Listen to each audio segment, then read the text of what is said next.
Two picks in this year's NBA draft face off tonight in Los Angeles when Karl Anthony Towns and D'Angelo Russell make their debuts. But according to odds makers, neither are the favorite to win Rookie of the Year. 76ers center Jahlil Okafor is a 3-1 favorite, while Towns and Russell are 5-1 and 6-1 favorites, respectively.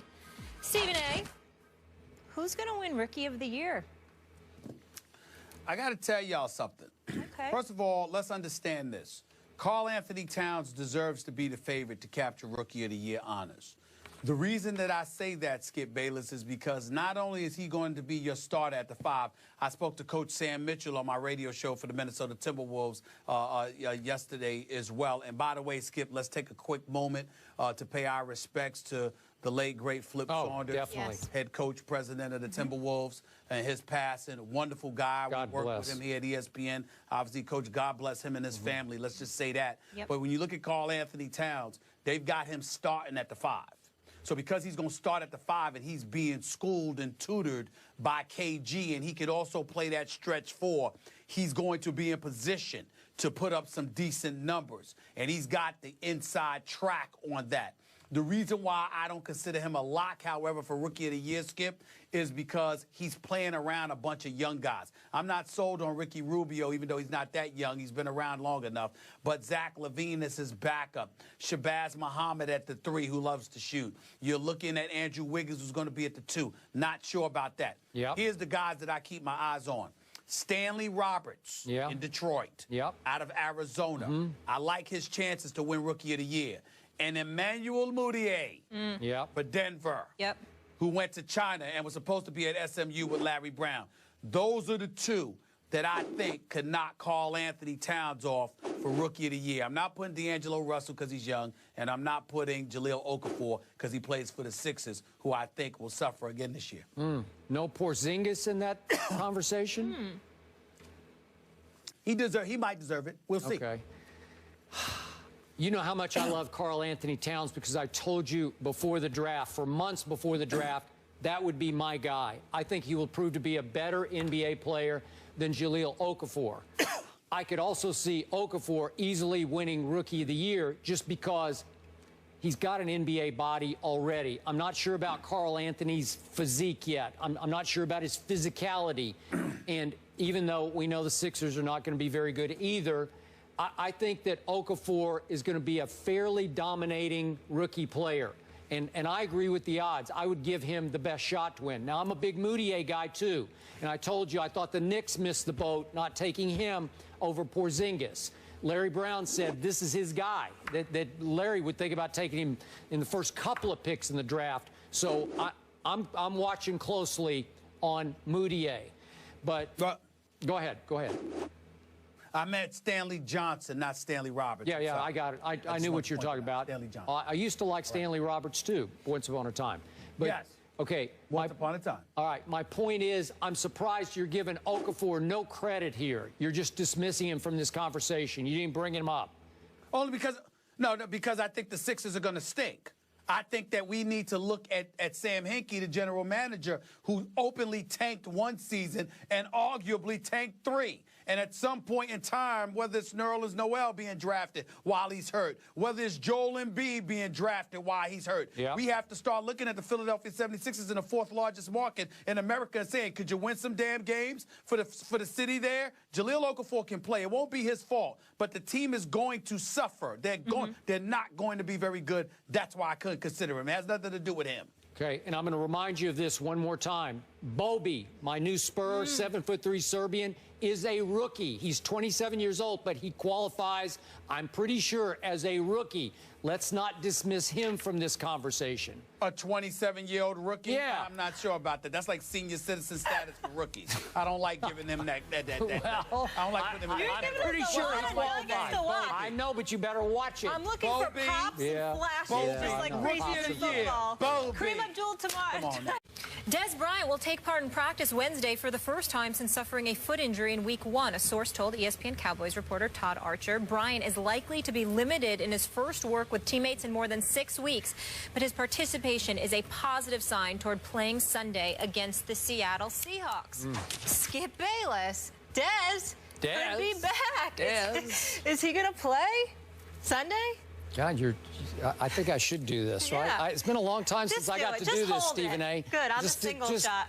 Just for the feel-goodness of it. Okay. He's ignoring us. Now, back to objectivity. Yeah.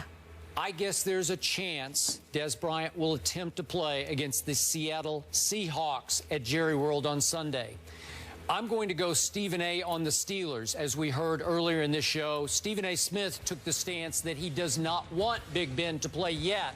He should save himself to make sure he's ready to go for the back half of the season by not playing this Sunday against the Cincinnati Bengals in Pittsburgh. That was Stephen A.'s earlier stance on this show. I'm going to take a similar one here on Des. I do not want him to play against the Rough Riders that are the Seattle Seahawks Legion of Boom. I don't think it is worth the risk because, and I'm going to be honest about this, Stephen A., I do not like my team's chances against the Seahawks at Jerry World this Sunday. Seattle owes Dallas. Dallas embarrassed Seattle at Seattle, as you recall, last year. The Legion of Boom snacks on backup quarterbacks like Matt Castle. In fact, it'll be the equivalent. Matt Castle will be like Oberto beef jerky, just another piece of beef jerky for Richard Sherman. You get out. What you get, what you put in. Yeah, we get it. And so that little voice in my stomach, you know, Richard will be dropping a little Oberto Castle jerky down his throat to you this time. I just don't love it. I'm sorry. It's the wrong place, wrong time. If I'm Des, I wait one more week just to make sure that your surgery will take and hold. And let's go ahead and let it all fly against the Eagles the following week at Jerry World. I'm okay with that. I just don't like our chances this week against the Seahawks at home, where the Cowboys notoriously don't play very well anyway. Your thoughts, Mr. Smith? Well, Skip Bayless, first of all, let me say to you that I'm very, very proud of the position that you've taken. I mean, the fact that, you know, you seem to be echoing my sentiments, I mean, it just shows that you're willing. I'm learning. Learning from the best. On a daily basis. At the foot of the master. I'm just touched by that. Yeah. I even worked in Oberto. How good was that? Hey, listen, man. I was just talking to somebody yesterday, you know, and they were talking to me about how if you go on Siri and you say Stephen A. Smith, it sounds like it's saying Stephen Naismith. So I love it. I give you credit for all of that because that's my favorite nickname of all. You did. You invented the sport of basketball, Stephen Naismith. Yes. Not just when it comes to basketball, evidently, you listen on other things as well. Because Des doesn't need to rush back. Why rush back for this? I mean, that's what this comes down to. What he needs to do is use these next couple of weeks to get himself in pristine condition. So when Tony Romo comes back, he's ready to aid Tony Romo.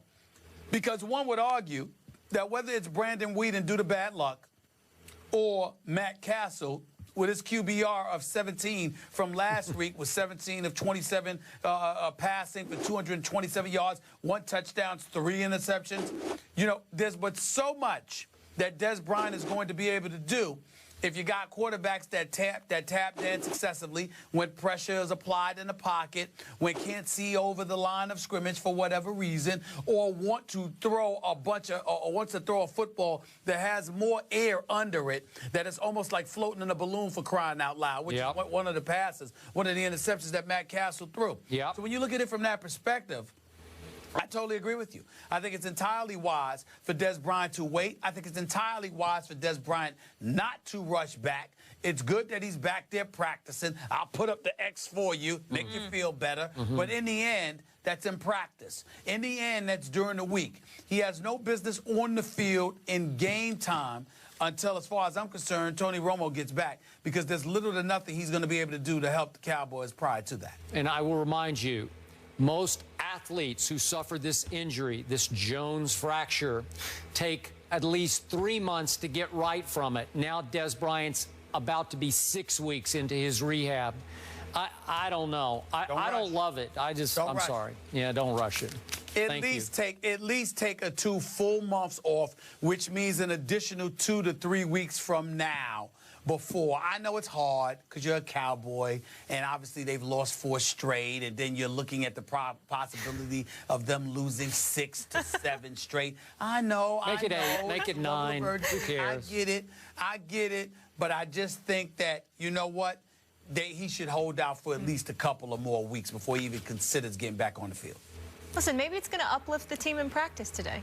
It might. Maybe. And, you know, maybe I wouldn't rule it out, Skip. Who knows? Maybe the Giants will lose at New Orleans. You never know. Could they?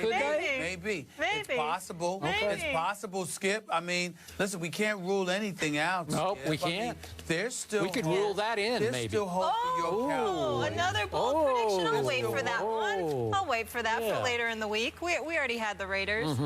All right, moving on. Back to hoops. Karl Anthony Towns makes his NBA debut tonight versus the Lakers. Is he a lock for Rookie of the Year? The guys will debate that next.